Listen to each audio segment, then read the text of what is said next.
आज हम हिंदी रीडर का पाठ 20 मदर टेरेसा के बारे में पढ़ेंगे।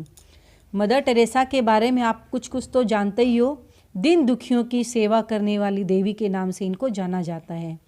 इन्होंने अपने पूरा जीवन दुखियों की सेवा करने में ही बिता दिया। उन्हीं के बारे में हम पढ़ेंगे। मदर टेरेसा दया की देवी, दीनहीनों की माँ, दुखियों की सेवा करने वाली तथा मानवता की मूर्ति थी। वे जन्म से भारतीय नहीं थी, परंतु भारत भूमि का आकर्षण उन्हें किशोरावस्था में ही खींच लिया। यानी कि उन्हें भारत की संस्कृति से बहुत प्रेम था, कल्चर से बहुत प्रेम था। उन्होंने यहाँ आने के कुछ वर्ष बाद भारतीय नागरिकता स्वीकार कर ली और अपना सारा जीवन दीन दुखियों की सेवा में अर्पित कर दिया। यानी कि उन्होंने अपना सारा जीवन दीन दुखियों की सेवा में बिता दिया। मदर टेरेसा का जन्म सन 1910 में यूगोस्लाविया में हुआ था। 12 वर्ष की उन्होंने में नन बनने का फैसला किया।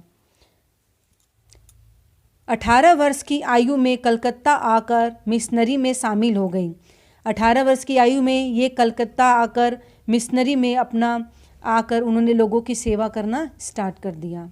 पहले वे saint Mary's high school Calcutta में अध्यापिका बनी। कलकत्ता के हाई स्कूल में पहले वो टीचर के रूप में काम किया।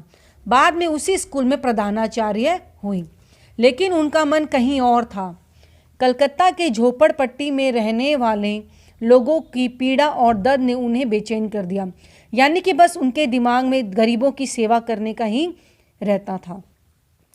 10 सितंबर 1946 को अपनी आत्मा की आवाज़ पर उन्होंने कॉन्वेंट छोड़ दिया और अति निर्धन यानी गरीब लोगों की सेवा में जीवन बिताने का निर्णय किया।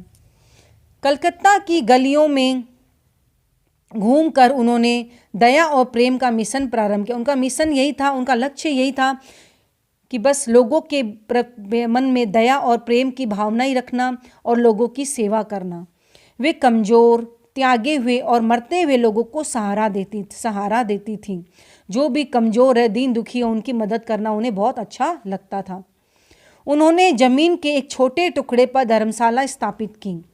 मदर टेरेसा ने इस धर्मशाला का नाम निर्मल हृदय रखा।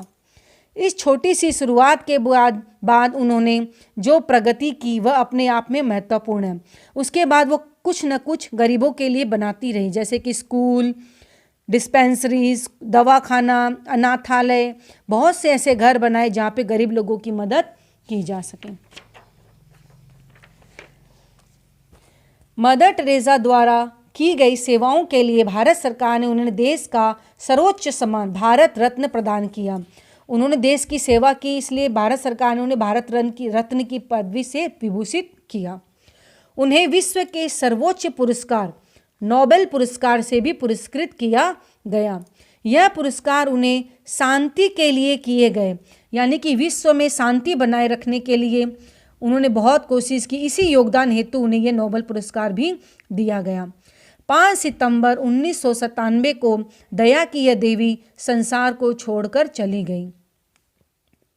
मदर टेरेसा सच्चे अर्थों में धर्मात्मा थी। सही बात है, वह सच्चे में महान धर्म की मूर्ति थी। वे हर सेवा कार्य को प्रभु का कार्य समझकर करती थी। वह सोचती थी मैं ये जो भी काम कर रही हूँ सब प्रभु का ही आदेश है। उनका संदेश था कि हम एक दूसरे से इस तरह प्रेम करना चाहिए जैसे कि ईश्वर हम सबको प्रेम करते हैं। सही बात है, ईश्वर भी हम सब में समान भावना रखते हैं, सबको एक ही रूप में देखते हैं। उसी प्रकार हमें भी गरीब अमीर सबको एक ही भाव से देखना चाहिए और गरीबों की सेवा करनी चाहिए। तो बच्चों, हमें इसी पाठ से यह शिक्षा मिलती है कि हमें दीन दुखियों की सेवा करनी चाहिए। हम उनकी सेवा कर रहे हैं, समझो हम भगवान की सेवा कर रहे हैं। कभी भी किसी का दिल नहीं दुखाना चाहिए। अब आ जाओ बच्चों, एक्सरसाइज में एक वचन और बहुवचन के रूप में आपको बदलना है। जैसे कि एक दवा खाना तो कई दवा खाने, अध्यापिका अध्यापिकाएं, धर्मशाला धर्मशालाएं, गली गलियां, आवाज़ आवाज़ें। नेक्स्ट है, इनसे सेम अर्थ वाले शब्द आपको लिखने हैं। विश्व संसार, भूमि धरती, घर गृह, पुरस्कार इनाम, ईश्वर भगवान। शब्दों को शुद्ध करके लिखिए, यानी कि ये गलत स्पेलिंग आपको सही करके लिखनी है। मूर्ति, किशोरावस्था, आत्मा, आकर्षण, जीवन। तो ये काम आपको बच्चों बुक में करना है। क्वेश्चन आंसर मैं भेज रही हूँ, वो आपको सुंदर हैंडराइटिंग में कॉपी में करना है। धन्यवाद।